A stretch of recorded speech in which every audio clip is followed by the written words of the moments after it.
Have you ever looked around at your life and whispered to yourself, "Something's wrong, but I don't know what"? What if the burnout you feel isn't a sign of failure, but an invitation to slow down and taste what's really there? And what if true peace comes not from fixing your past, but from learning to eat the toast you've burned without flinching? He was 25 years old, clean cut, bright eyes dimmed by something heavier than stress. He arrived at our monastery without ceremony, no bowing, no soft reverence for sacred spaces. Just a quiet, worn-out young man with a backpack and tired feet. And he made his intention clear right away. "I'm not here for God," he said, standing at the gate like someone entering a hospital after months of pain. "I just need a break. Everything feels off, like I'm out of alignment."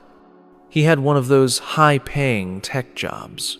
Remote, flexible, perks galore, free lunches, bonuses, virtual yoga classes, and mental health days. On paper, everything was perfect. But in his eyes, something was missing. He spoke like someone whose soul had quietly exited the room and no one noticed.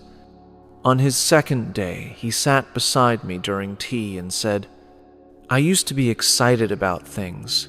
Waking up felt good.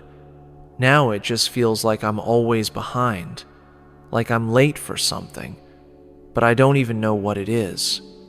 He sipped his tea and stared at the steam, as if hoping it would answer for him. Then came the toast. At our monastery, we keep things simple. We still use an old wood-fired toaster. No buttons, no dials, just a metal grate, fire, and your full attention. It's not convenient, but it's honest. That morning, he got distracted. The slice of bread stayed in too long.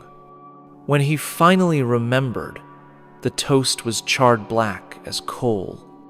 He stared at it in disbelief, as if he'd just failed an important test in front of the world. And then came the scraping.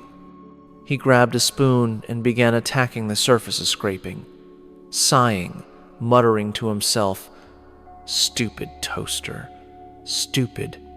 I watched quietly for a while, then said simply, "Eat it." He froze. "What?" "Eat the toast," I said again. "Don't fix it, just taste it." He blinked at me, confused. "But it's burnt." "Yes," I nodded, "but it's yours." He hesitated, then took a cautious bite. His face twisted in disgust. "That's awful." I smiled gently. "But it's real, and maybe that's the point." He stared down at the slice in silence, as if suddenly realizing this wasn't about bread at all. I asked him again, more softly, "Why are you really here?" This time, he didn't dodge the question. He set the toast down, let out a long breath, and said, "I think I've messed up. My job, my relationships, my 20s. I look around and see people building lives, careers, families, and I just feel lost, burned out, like I missed my window, like I'm behind on some race I never signed up for." We sat in silence. The wind rustled the leaves. Somewhere, a bell rang.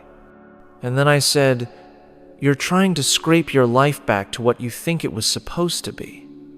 Like if you just correct enough mistakes, you'll recover the version of you that was full of fire and joy. But life isn't a draft you get to rewrite." He looked up. "You keep thinking if you fix it enough, edit the regrets, you'll finally get the version that tastes sweet. But that version doesn't exist.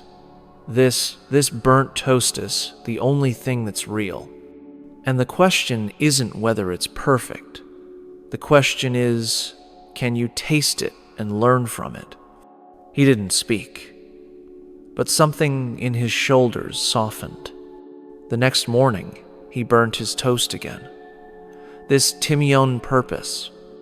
He sat outside beneath the old Bodhi tree, slowly chewing each bitter bite, without scraping, without shame. And when he finished, he smiled.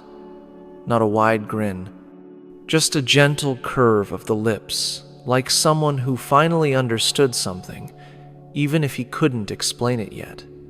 Before leaving, he turned to me and said, "I think I've spent so much of my life trying to get things right that I forgot life isn't the final draft. It's not a polished masterpiece. It's just breakfast, over and over. Some days you burn the toast. Some days it comes out perfect. But every day you get a chance to try again." I nodded. Exactly. You see, in your life, to perfection isn't the goal. Presence is. Stop scraping away the past. Stop judging every charred moment as a failure. Instead, taste what's here. Even the bitter parts. Even the pieces you'd rather throw away. Because it's yours. And every burnt moment is teaching you how to cook the next one just a little better.